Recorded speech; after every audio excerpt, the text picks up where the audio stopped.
Paralysis का पहला हमने क्या देखा था पैरालिसिस में?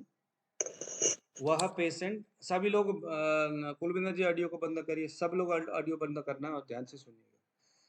पहले तो हमने ये देखा कि जो पैरालिसिस है वह मार्ग अवरोध से है या आमजन्य, शरीर में टॉक्सिन बहुत ज्यादा बढ़ गया और उसको मैनेज करने के लिए रक्त की प्रवृत्ति ज्यादा हुई और ब्रेन में जाकर के उसका ब्रेन के नसों में नस फट गया या ब्लड जम गया, क्लटिंग हो गया,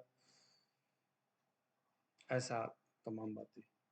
ये तो एक पक्ष हो गया। और दूसरा पक्ष है वो ऐसा कुछ होने के बाद लंबे समय तक रोगी अपथ्य आहार करता रहा या बहुत सारे ऐसी चीजें करता रहा, कटौतिक कषाय आदि वात वर्धक आहार विहार करता रहा, तो उससे धातु क्षीण हो गया। धातु क्षीण होने से क्या हो गया? सिरा स्नायु विशेषेण, उसके सिरा और स्नायु में शोष हो गया यानी सूख गया। तो इन दोनों के अलग अलग अवस्थाएं हैं, उसको देख करके चिकित्सा भी हमें अलग अलग करना है। ऐसा नहीं कि पक्षाघात पैरालिसिस के रोगी आए तो सबको एक तरह की ट्रीटमेंट नहीं देना। मार्ग अवरोध में क्या सिम्टम्स है? कोई बताइए जरा, आरती जी बताइए। कल हमने पढ़े थे मार्ग अवरोध जन्य पैरालिसिस होगा तो उसमें क्या लक्षण होगा, देखिए जरा कितनों को समझ में आया कल की क्लास।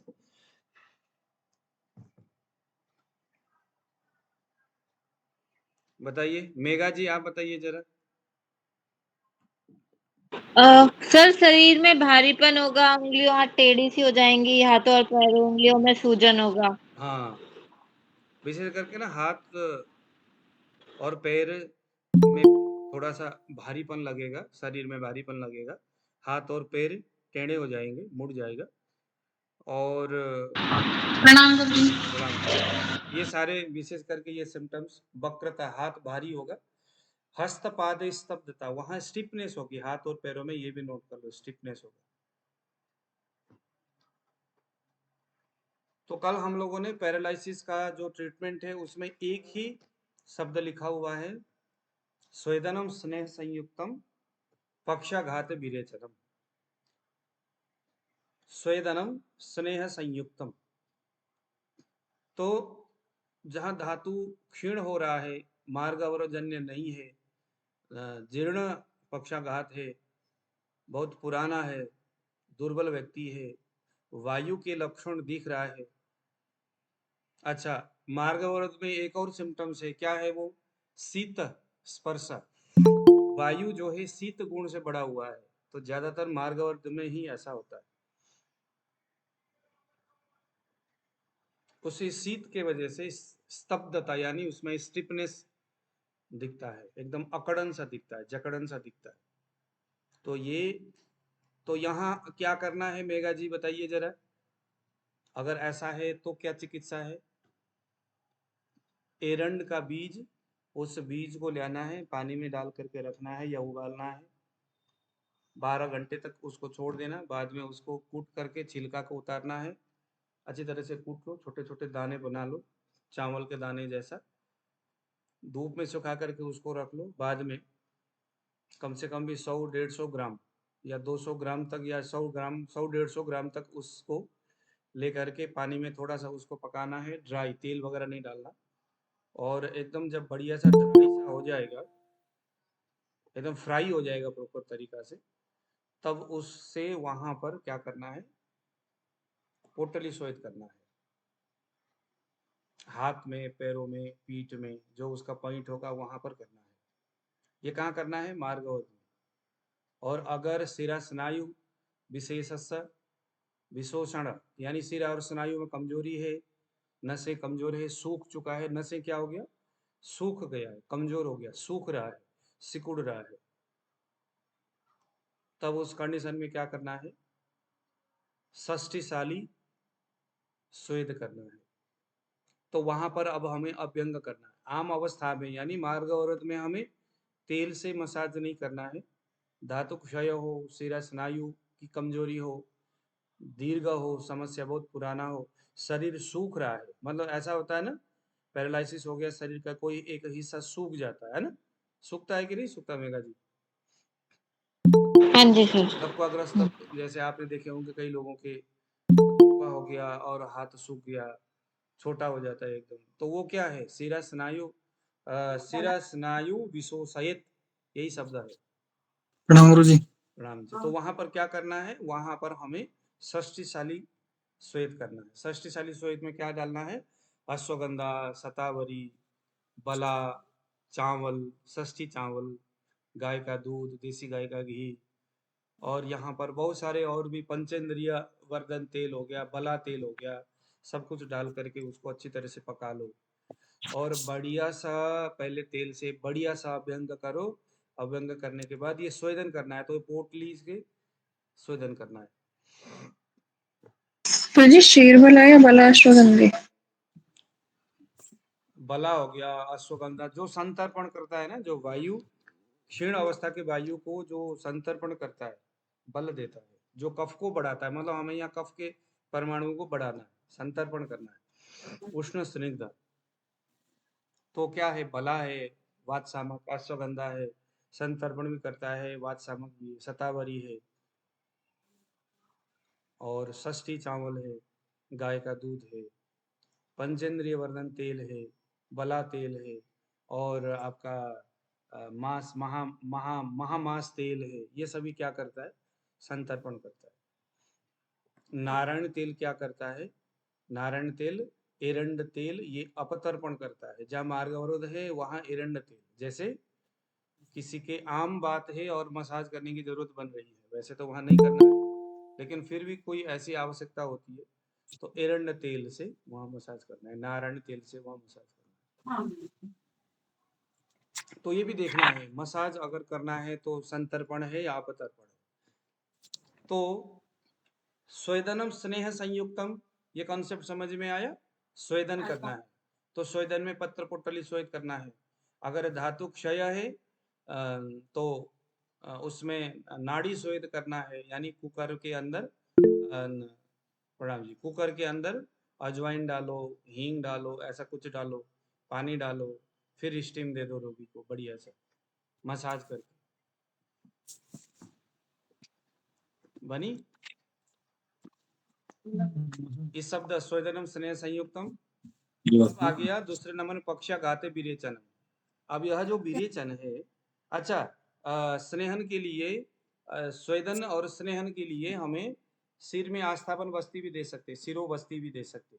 सिर के अंदर एक कैप जैसा होता है, वो लगा करके वहां पर बला तेल, अश्वगंधा तेल, पंचेंद्रिय वर्धन तेल हो गया, बला तेल हो गया, अश्वगंधा तेल, ज्यादातर तो अश्वगंधा तेल वहां लगाते। ऐसा करके वहां पर लगाना है गर्मा गर्म, कम से कम भी आधा घंटे 45 मिनट तक वहां रखना है। पहले अभ्यंग करना है प्रॉपर तरीका से, फिर करना है, तो ये भी उसमें काम करता है। नाक में तेल डालना है, नस, आंखों में, कान में, मुंह में तेल से गंडूस करना है, ये सारी चीजें करना है।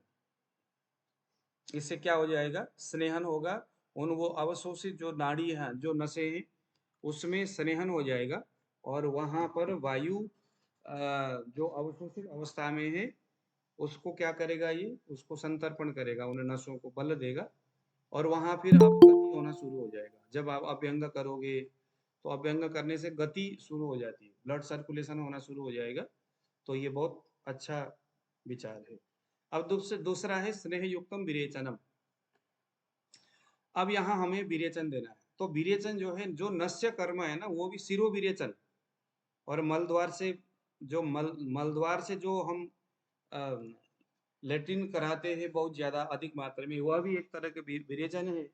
और नाक में जो तेल डालते हैं तो वह भी विरेचन है, क्योंकि पक्षाघात में मस्तिष्क में ही दोषों का बहुत ज्यादा नेगेटिव संप्राप्ति वहां होता है।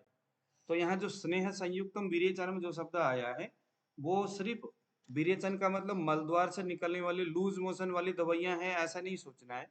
यहाँ विरेचन, स्नेह संयुक्तम विरेचन, पक्षाघाती विरेचन जो शब्द आया है, वह स्नेहन विरेचन, मतलब वो विरेचन करना है, तो एक तो नाक से निकालने, नाक में दवाइयां डालना है। तो नाक में दवाई डालने के लिए हमें क्या क्या करना है? तो अवस्था पहले देखना है।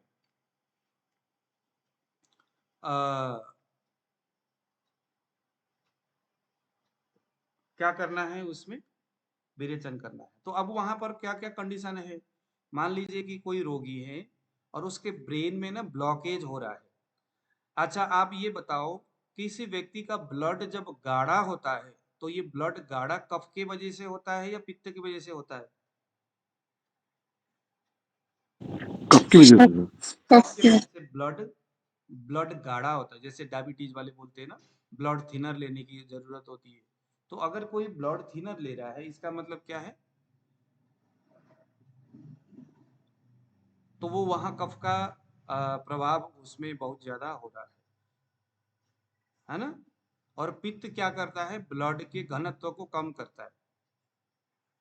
तो ब्लड में पतलापन है, उसको गाढ़ा करने की जरूरत पड़ रही है, तो वहां पर समझ लो पित्त बढ़ रहा है।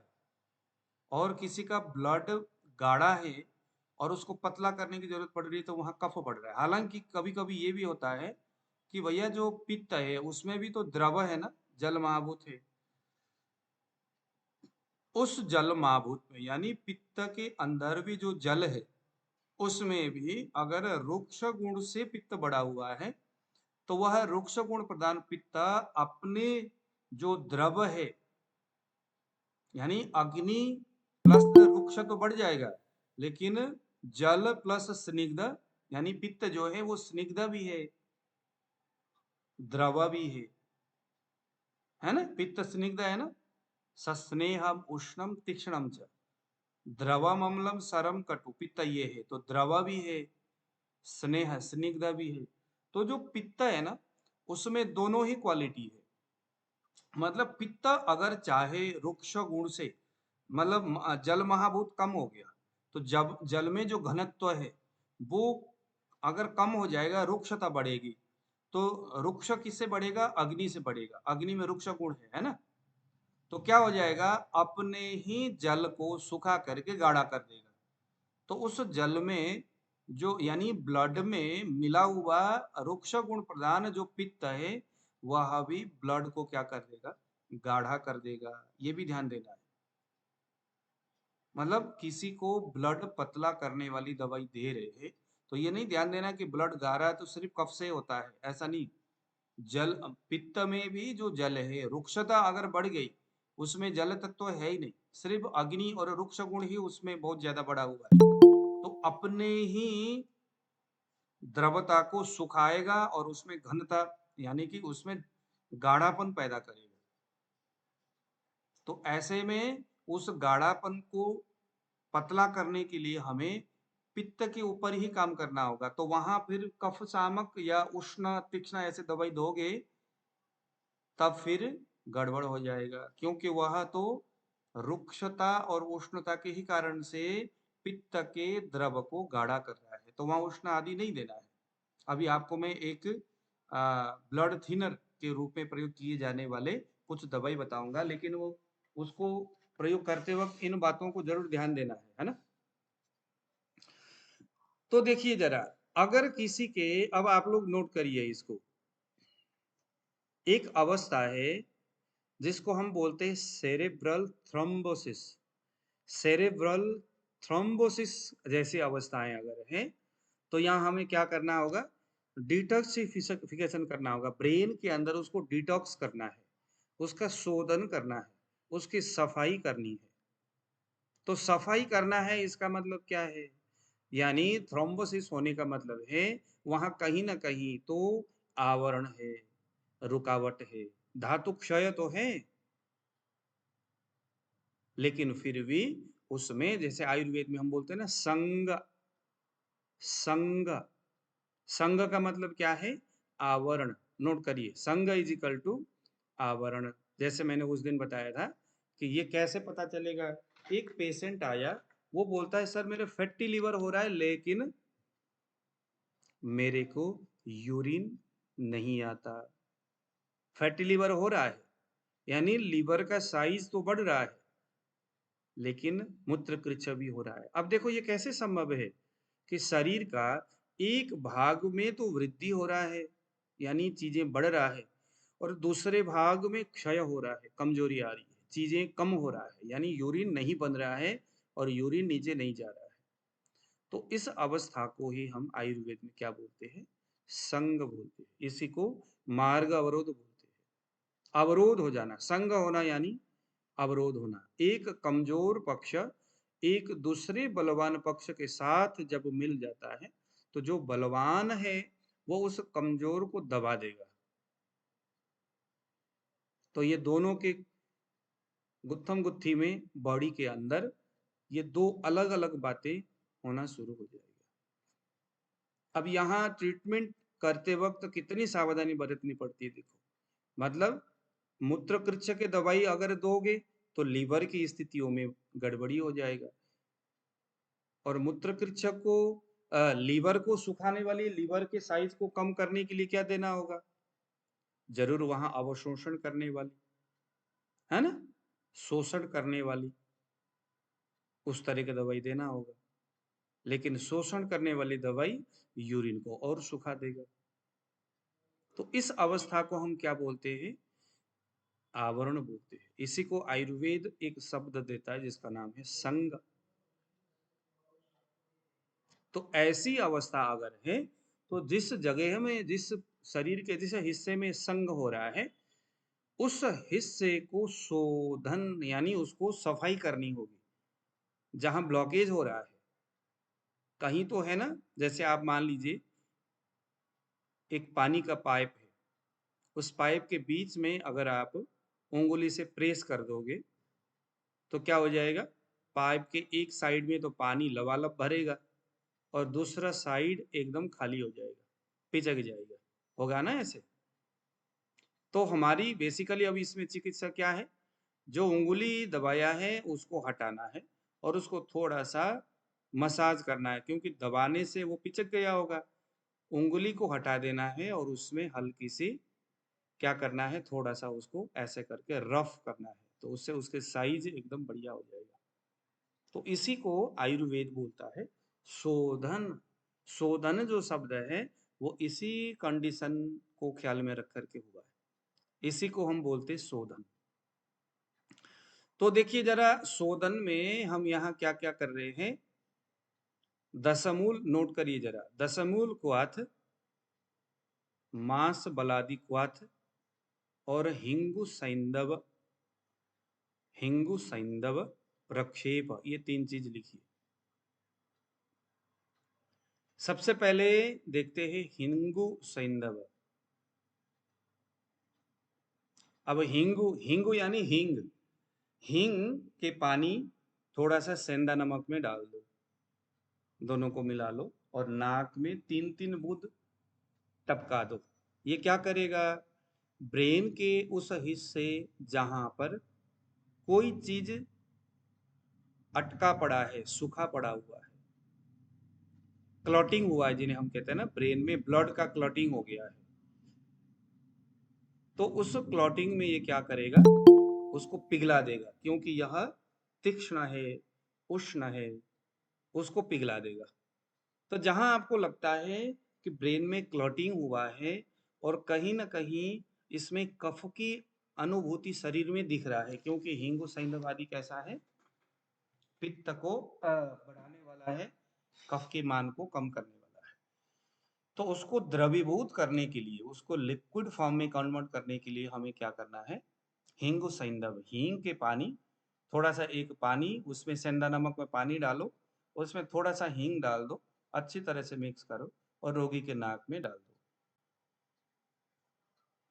तो क्या हो जाएगा?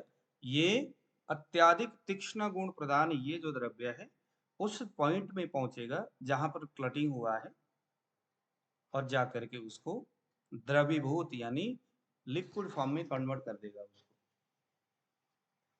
लिक्विड फॉर्म में कन्वर्ट करने के बाद अब वो इधर से उधर घूम रहा है ना, इधर से उधर घूम रहा है।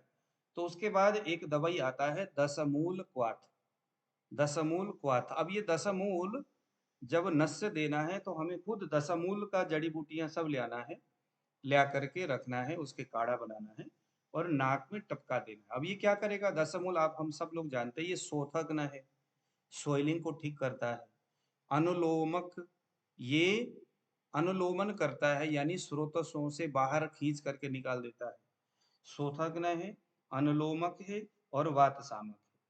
तो देखो आपने पहले उस क्लॉटिंग को क्या किया, उस ब्लॉकेज को पहले आपने लिक्विड फॉर्म में कन्वर्ट किया, फिर दशमूल क्वाथ इसके 3-4 या 4-5 या 5-6 अवस्था के हिसाब से रोगी की क्या अवस्था है, आपने ये ड्रॉप डाल दिया। डालने से क्या हो जाएगा, जो लिक्विड फॉर्म में कन्वर्ट हुआ है उसको अनुलोमन कर देगा, बाहर निकाल देगा। और इसी को हम बोलते शोधन, शोधन नस्य इसी का नाम है। और मांस बलादि क्वाथ एक और आता है, मांस बलादि क्वाथ। तो मांस बलादि क्वाथ क्या करेगा, यह संतर्पण करता है, शोधन भी करता है, तर्पण भी करता है। यानी उन नस नाड़ियों को बल भी देना है ना, अभी आपने शोधन तो किया, बल भी तो देना है ना, उसमें नसों को पावर देना है। तो यहाँ फिर तीसरे नंबर में क्या आ गया, मांस बलादि क्वाथ। इसके काढ़ा थोड़ा सा आप चाहो तो किसी तेल में, मतलब कि सबसे बढ़िया है बादाम का तेल में उसको पका लो मांस बलादि क्वाथ को, और वो जो तेल भी आप वहां पर टपका सकते हो नाक में। तो ये क्या करेगा, ये शोधन होने के बाद जो वहां पर रुक्षता उत्पन्न हुआ होगा, तो वहां थोड़ा सा स्नेहन करने का काम करेगा। तो इससे क्या हो जाए, देखो ये नस्य की ये व्यवस्था स्टेप बाय स्टेप करना है। पहले उस क्लॉटिंग को द्रवीभूत करना है, लिक्विड फॉर्म में कन्वर्ट करना है जो क्लॉट हुआ था। उसके बाद दशमूल क्वाथ से उसको बाहर निकालना है। उसके बाद अब वो, क्योंकि जैसे हम सफाई करते आप देखते होंगे, जब आप किसी को बहुत तेज विरेचन लूज मोशन आने वाली दवाई देते हो, तो 2-3 दिन तक उसका क्या हो जाता है, कॉन्स्टिपेशन हो जाता है, पेट साफ नहीं होता है ना, क्योंकि सारा ही अंदर रुक्षता आ गया, वायु भर गया। हालांकि दशमूल एक ऐसा द्रव्य है जो शोथग्न है, क्योंकि जब आप हिंगू आदि लगाओगे, जो शोथ उत्पन्न कौन करता है, कफ और वायु करता है। और पित्त भी उष्णता से वहां पर कुछ इन्फ्लामेशन वगैरह करता है। तो हींग और सेंधा नमक के नस्य करने से बहुत ज्यादा जलन होगी, वहां पर इन्फ्लामेशन वगैरह हो सकता है। तो दशमूल जो है शोथग्न भी है और वो सारी चीजों के ऊपर भी काम करता है। उससे भी नहीं हुआ तो फाइनली तीसरे नंबर में मांस बलादि क्वाथ से तेल सिद्ध कर लो, तिल का तेल, और वो तेल आप नाक में लगा लो। ये हो गया शोधन नस्य। अब आ गया शोधन नस्य हम कहाँ प्रयोग करेंगे, जहां अवरोध है, मार्ग का अवरोध है, यानी जहां आपको लगता है कि कफ के परमाणु या पित्त के भी द्रव जो घन को प्राप्त हुआ है ना, द्रव जो था वो सूख करके ऊपर चिपका हुआ है। तो ऐसे समय में सफाई करने की जरूरत पड़ती है, तो उसको शोधन, शोधन यानी झाड़ू पोछा करना। अब दूसरे नंबर में आया समन्नस्य। अब ये समन्नस्य क्या है, जहां पर नोट करिए जरा, लिखिए समन्नस्य। समन्वय में क्या करना है, किस कंडीशन में करना है, कंडीशन ये रहेगा कि जब वायु का रुक्ष, खर, परुख आदि गुण बढ़ते, शीत गुण में तो हमने शोधन से किया, ज्यादातर जो शीत गुण है उसकी वजह से ही क्लॉटिंग वगैरह होना, ये सारी चीजें होती है, क्योंकि शीत का संबंध तो कफ से है। ठीक है, अब यहां हमें करना है समन। समन का मतलब क्या है कि जहां वायु के रुक्ष, परुख, खर, खर यानी ड्राई, रुक्ष, ये सारे गुण बढ़ जाता है, विशेष करके नाड़ी में आपको व्यान वायु दिखता है, तब वहां पर उस पेशेंट में विशेष करके हाथ और पैरों में स्टिफनेस होता है, उसकी चेतना, उसका सेंसलेस हो जाता है ना, सेंसलेस हो जाता है, हाथ और पैरों में स्टिफनेस होती है, चल गुण की हानि हुई रहती है। चल गुण का संबंध व्यान वायु से है, व्यान वायु उसके नाड़ी में दिखता है, शरीर का चलन वलन खत्म हो जाता है, न पेट साफ हो रहा है, न यूरिन जा रहा है, न कुछ, निश्चिष्ट बैठा हुआ है। तब यहाँ हमें, और बहुत पुराना समस्या है, शरीर कमजोर हो रहा है, नस नाड़ियां सूख रहा है, खर गुण आदि जब बढ़ते हैं तो वही होता है ना, खर गुण से, रुक्ष गुण से तो नस नाड़ियां वो सुखा देता है। तब उस कंडीशन में हमें समन्वय करना है। तो समन्वय के लिए मासादी तेल, नोट करिए, मासादी तेल। महामास तेल भी हम प्रयोग कर सकते हैं, मासादी तेल भी प्रयोग कर सकते हैं। तो मासादी तेल से नस्य करना है, यह समन नस्य होगा।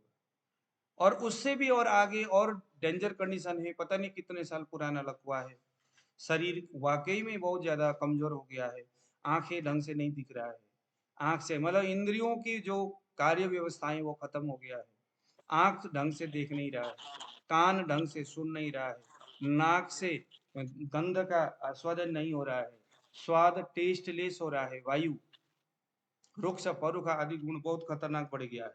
तब यहाँ जो नस्य देते हैं उसका नाम है ब्रह्मण नस्य, नोट करिए, ब्रह्मण नस्य। इस नस्य में वला तेल, महामास तेल का प्रयोग करेंगे।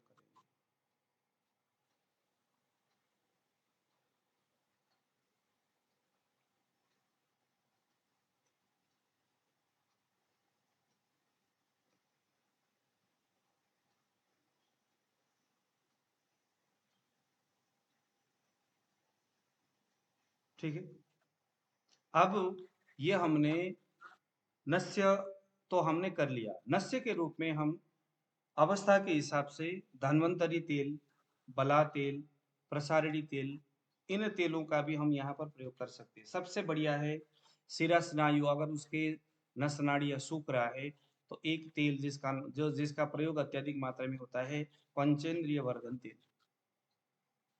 इंद्रियों के पांचों जो इंद्रिय है, ज्ञानेन्द्रियों के कर्मों को बढ़ाने वाला पंचेंद्रिय, उस तेल का हम नस्य कर सकते हैं। ऑडियो को बंद करिए सुमित जी। ये हो गया नस्य, ये इसको बोलते सिरो विरेचन, है ना। सिरो विरेचन इज इक्वल टू नाक से दोषों को ठीक करना, रिपेयर करना। अब आ गया मूत्र विरेचन, क्योंकि विरेचन है मल मूत्र, ये सारे विरेचन के संदर्भ में। आपको लगता है कि रोगी में अपानस्य कर्मत विकृति, यानी उसके जो अपान वायु आपको नाड़ी में दिखता है, या स्वभावतः ही उसके यूरेथ्रा से, यानी कि उसके पेनिस के माध्यम से कैथेटर डाल करके यूरिन निकालने की व्यवस्थाएं की जा रही है, यानी यूरिन प्रॉपर तरीका से नहीं जा रहा है, तो ये अपान वायु का कर्मत विकृति हो गई, उसके कर्म की हानि हो रहा है। तो ऐसे अवस्था में हमें ऐसी चीजें देना चाहिए जो मूत्र को प्रवृत्त करता है। मूत्र प्रवृत्त करने वाले कौन कौन सी चीजें हैं? जो मूत्रल द्रव्य है, हमने महाकषाय में पढ़ा है ना, मूत्र विरेजनीय, मूत्र संग्रहणीय, ऐसे जो द्रव्य है वो यहाँ, जैसे गोक्षुर हो गया, पुनर्नवा हो गया, वरुण हो गया, तृण पंचमूल हो गया, चंद्र प्रभावटी हो गया। अक्सर हम ये देखते हैं कि जिस व्यक्ति का बीपी बढ़ा हुआ है, इसको भी नोट कर लो, बीपी बढ़ा हुआ है तो अक्सर हम ये देखते हैं, उसको जब हम मूत्रल द्रव्य देते हैं ना, कोई यूरिन को निकालने वाली, यूरिन को निकालने वाली जब हम दवाई देते हैं, तो यूरिन जब खुल करके जब उसका पास होता है ना, तो उसका बीपी भी डाउन होना शुरू होता है, विशेष करके पैरालिसिस वालों के लिए। जहां देखा यूरिन खुल के नहीं जा रहा है, मतलब वो दिन में 10 गिलास पानी पीता है लेकिन यूरिन 1 गिलास भी नहीं जाता, तो शरीर में चलन वलन की जो मूत्रेंद्रिय है, जो यानी जो मूत्र वर्षोत्तर से, उसकी गड़बड़ी हो रहा है। यूरिन तो नहीं जा रहा है लेकिन अब आपको नाड़ी में समान वायु दिख रहा है, तो समान वायु को ठीक करने के लिए ऐसा दवाई देना है जो उसके पचन की व्यवस्थाओं को सही रखता है। द्रव्य का नाम क्या है? चंद्र प्रभावटी। चंद्र प्रभावटी कटु है, उष्ण है, तो वो समान वायु के उन कर्मों को भी उत्पादन करके, मतलब करके, यूरिन का निर्माण करके वो आगे की ओर यूरिन को भेजने का काम करेगा। यूरिन निर्माणक है वो। ऐसे ही समान वायु तो नहीं है, अपान वायु है या व्यान वायु दिख रहा है, तब यहां पर गोक्षुर हो गया, ये देना पड़ेगा।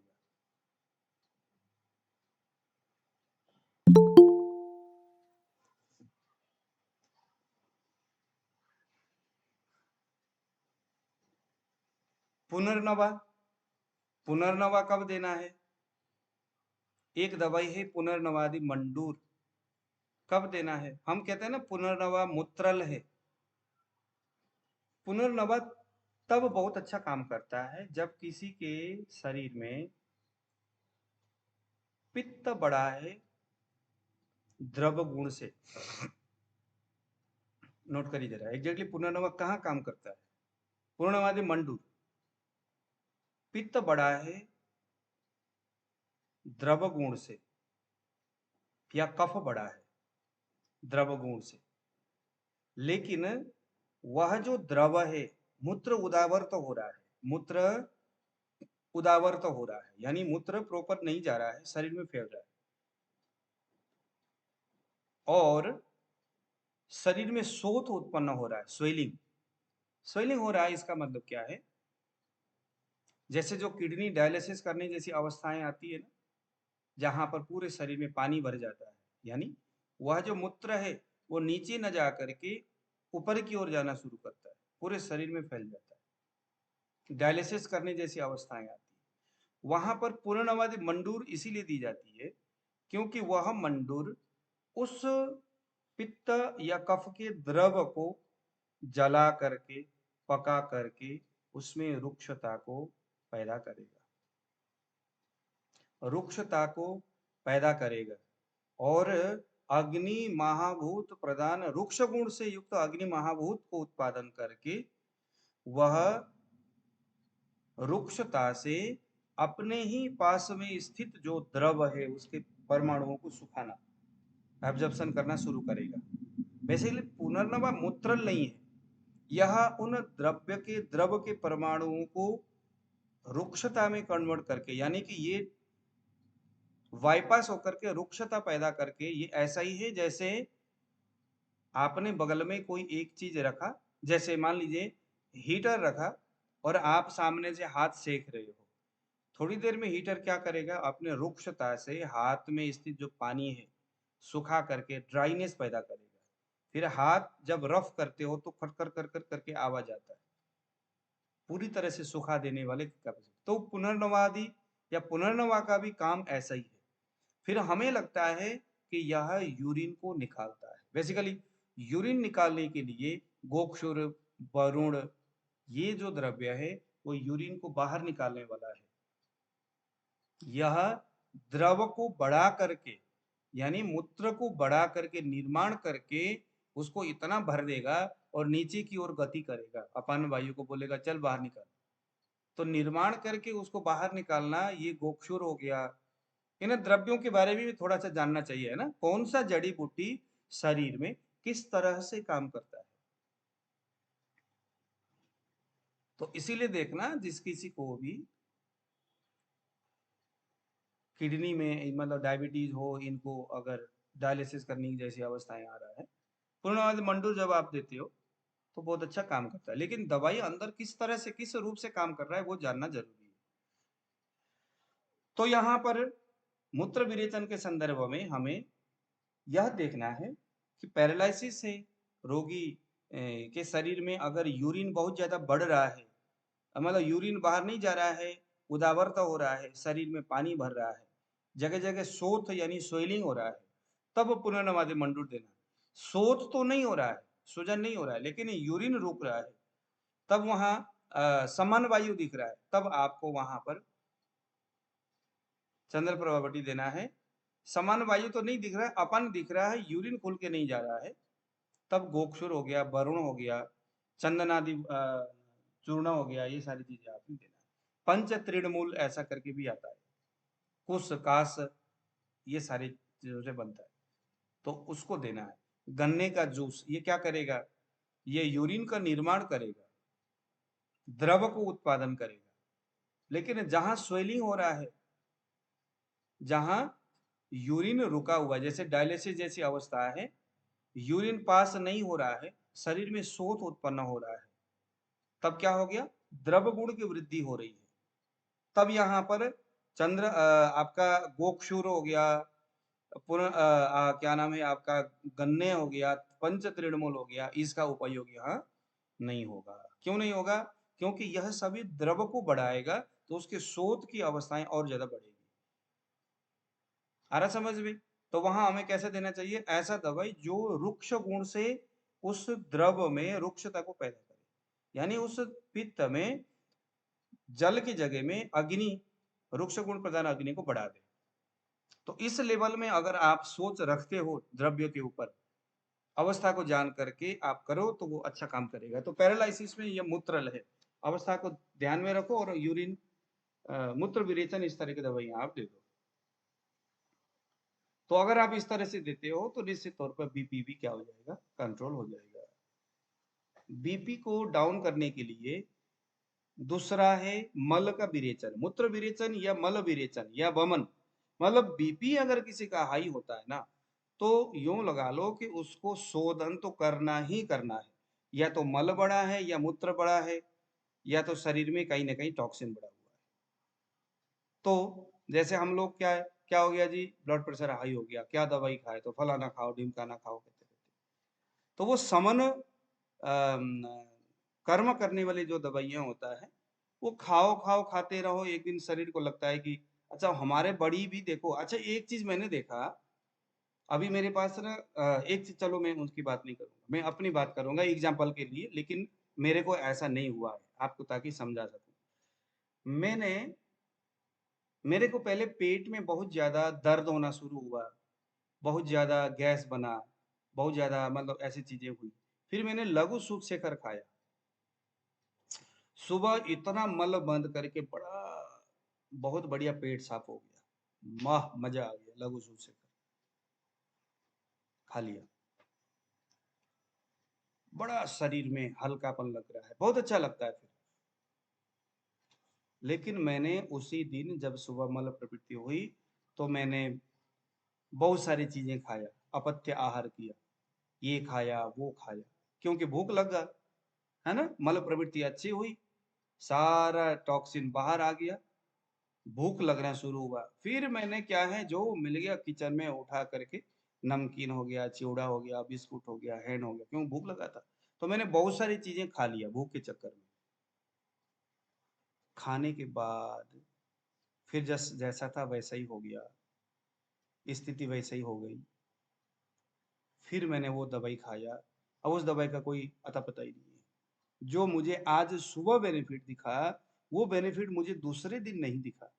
इसका मतलब है, हम कोई भी आयुर्वेदिक दवाई खाते हैं तो हमें पथ्य आहार का बहुत ख्याल रखना है। एक बार अपथ्य हो जाने पर उस दवाई को फिर, वो दवाई आपको रिजल्ट अगर नहीं देता है, इसका मतलब है हमारे बॉडी ने उस दवाई के स्वभाव को पहचान लिया। हमारा बॉडी हमेशा किसी चीज को एडजस्ट करने का प्रयास करता है, उसको मैनेज करने का प्रयास करता है। जैसे आप देखते होंगे एलोपैथिक दवाई में भी, फलाना दवाई ले लो, 1 साल तक या 5 महीने तक, 4 महीने तक वो दवाई बहुत अच्छा काम करता है डायबिटीज के केस में। जैसे मेटफॉर्मिन कोई ले रहा है, सर क्या बताओ, मेटफॉर्मिन पहले 6-7 महीने तक तो बहुत बढ़िया डायबिटीज को कंट्रोल कर रहा था, लेकिन अभी तो मेटफॉर्मिन में काम नहीं कर रहा, क्योंकि हमारे बॉडी ने जो एल्गोरिथम, हमारे बॉडी का जो मैकेनिज्म है, उसने पहचान लिया कि ये फलाना चीज जो है, इसकी वजह से ये ऐसा हो रहा है। तब क्या करेगा? उस दवाई के इर्द गिर्द जाकर के उसको स्टडी करेगा, फिर उसकी क्या कमजोरी है, वो क्या करता है, कैसे वो मेरे को कंट्रोल करने का प्रयास कर रहा है, उसको स्टडी करता है। फिर उससे उसको कैसे निपटना है वो सीख लेता है। 4-5 महीने में सीख लिया, आप दवाई खाओ कोई असर ही नहीं होना। अगर ऐसा है तो इसका मतलब है कि आपके बॉडी में ऐसे नेगेटिव ऊर्जा है, नेगेटिव तत्व है, जिन्हें हम आयुर्वेद में मल बोलते हैं, आम बोलते हैं, एलोपैथ में उसको टॉक्सिन बोलते हैं, वो है। तो ऐसे कंडीशन में हमारे पास एक ही ट्रीटमेंट बचता है, उसका नाम है शोधन, वमन विरेचन वस्ति। ये क्रम से उसको रखो, खाने पीने वाली चीजें डिटॉक्सिफिकेशन करने के बाद उसका दिनचर्या परफेक्ट रखो, एकदम बढ़िया होगा। आप फिर उसी दवाई में लगे रहोगे, वो दवाई देने से अच्छा अभी ये काम नहीं कर रहा है, तो अब डॉक्टर क्या करता है कि उसके पावर को बढ़ा देता है। पावर जब बढ़ता है तो बॉडी को लगता है कि यार और ज्यादा पावर वाला कुछ आ गया, उसको मैनेज करने के लिए फिर वो स्टडी करता है। फिर एक दिन सीख लेता है कि उससे कैसे निपटना है। ये सारा दुनिया का ही तो यही रोल है ना, सारा दुनिया का यही तो रोल है, कैसे मैनेज किया जाए। जैसे क्रिकेट खेलने वाले अपोजिट टीम में फलाना एक आ गया बॉलर, वो कैसे खेलता है वो पहले देख लिया, फिर उसकी कमजोरी क्या है, फिर उसके उस कमजोर पक्ष के ऊपर बार बार मार करेगा, फिर सीख लेगा कि इसको कैसे निपटना है। तो जो बाहर की गतिविधि है वही शरीर के अंदर भी वैसे ही गतिविधि होता है। तो सबसे बढ़िया है शोधन, पहले आवश्यकता अनुसार। तो मूत्र विरेचन के बाद आ गया मल विरेचन। मल विरेचन में तो एरंड भ्रष्ट हरितकी, एरंड भ्रष्ट हरितकी हो या त्रिवृत्त हो, पित्त कफ पित्त और वात, इसके हिसाब से कफज अगर है तो एरंड भ्रष्ट हरितकी दे दो, पित्तज है तो निशोथ त्रिवृत्त लेय बोलते वो दे दो, वायु अगर है तो वहां पर भी एरंड भ्रष्ट हरितकी अच्छा काम करता है, कफ अगर है तो आपका नागरमोथा हो गया और सौंठ हो गया, ये भी वहां अच्छा काम करता है, विरेचन भी करता है, दीपन भी करता है। तो इस तरह से मल का भेदन करके फिर हमें काम करना चाहिए। ठीक है, तो पैरालिसिस का ये हमारा सेकेंड पार्ट है। आज हम इतना ही पढ़ेंगे इसको, इतना अभी आप लोग स्टडी करिए और इसको सीखिए, अब कल्पना के रूप में अभ्यास करो। फिर जैसे ही कोई पेशेंट आएगा तब आप, प्रैक्टिस तो तब होगा ना जब आप इसको स्टडी करेंगे, खुद से इसको आप अभ्यास करेंगे, एक डायरी में नोट बनाओ, ये ऐसा पेशेंट आएगा उसमें ये सिम्टम्स होगा, फिर उसमें हमें क्या करना है, कौन से दवाई का क्या गुण है, उसमें कौन सा क्या, पहले तो प्रैक्टिकली उसको पहले तो थ्योरिकली उसको हमें देखना है, उसके बाद बहुत सारे अभ्यास करने के बाद फिर पेशेंट जैसे ही आएगा तो पहले ही प्रैक्टिस में पेशेंट के ऊपर जैसे आप करोगे तो आपको असफलता मिलेगी नहीं। चलिए।